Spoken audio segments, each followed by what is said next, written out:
24 दिसंबर 1924 Poland के शहर मुस्टरबर्ग की सड़क पर विंसेज ओलियर नाम का एक व्यक्ति डरा सहमत सड़क पर दौड़ रहा था। वो जोर जोर से चिल्लाकर मदद का गुहार लगा रहा था।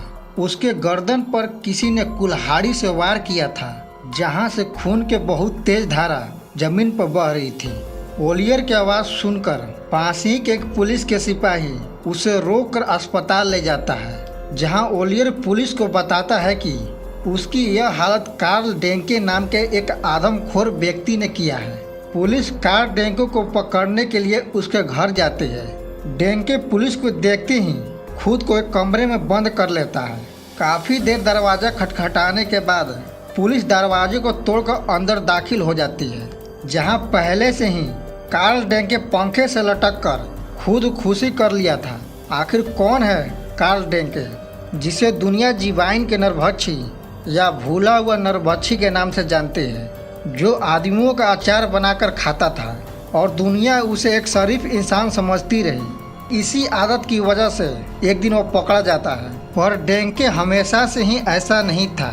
डेंके की पैदाइश जर्मनी और पोलैंड के सीमा के पास के इलाके में 1870 में होता है। डेंके बचपन में एक बेहद ही सीधा और समझदार लड़का था।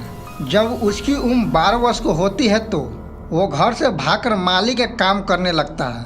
25 वर्ष की उम्र में पिता की मृत्यु के बाद डेंके वापस घर आता है। उसे देखकर सभी को वो पहले जैसा ही लग रहा था, लेकिन वह अब पहले से काफ़ी बदल चुका था।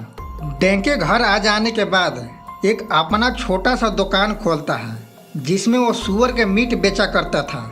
डेंके अब दुकान के साथ साथ चर्च में जाना भी शुरू कर देता है, जिसे चर्च के कमेटी का मेंबर भी बना दिया जाता है। डेंको को समझदार और शरीफ आदमी समझते थे। डेंके सभी की मदद के साथ साथ लोगों को धर्म के ज्ञान भी दिया करता था, पर वो अंदर ही अंदर आदमखोर नरभक्षी बनता जा रहा था। वह चर्च में आने जाने के दौरान अपनी काफ़ी लोगों से जान पहचान के साथ साथ काफ़ी लोगों का भरोसा जीत लिया था, और इसी भरोसे का फ़ायदा उठाकर वो कत्ल किया करता था। डेंके ज़्यादातर उन लोगों को अपना शिकार बनाता था जो बेघर प्रवासी होते थे और वे अपने परिवार के दाह संस्कार के लिए चर्च आते थे।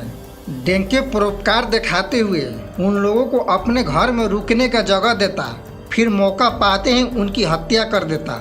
हत्या के बाद वो लोगों का अचार बनाकर बड़े मज़े से खाता था। लेकिन डेंके के ऐसा करने के पीछे एक बड़ी वजह थी, जिसके बारे में पुलिस आखिरकार पता लगा ही लेती है।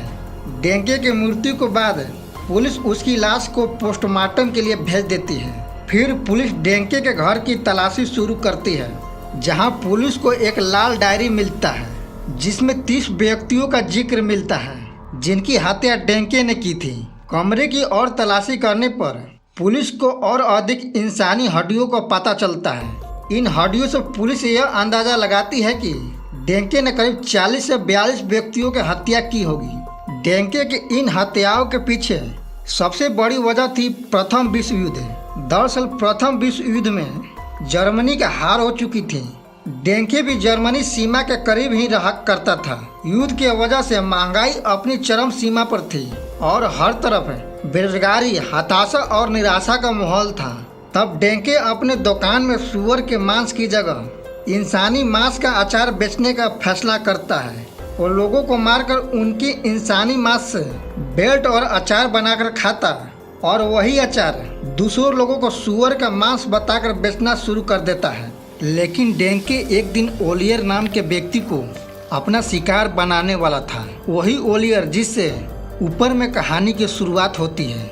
लेकिन ओलियर को डेंके की मंसूबे की खबर लग जाती है और वह डेंके के घर से भागने की कोशिश करने लगता है।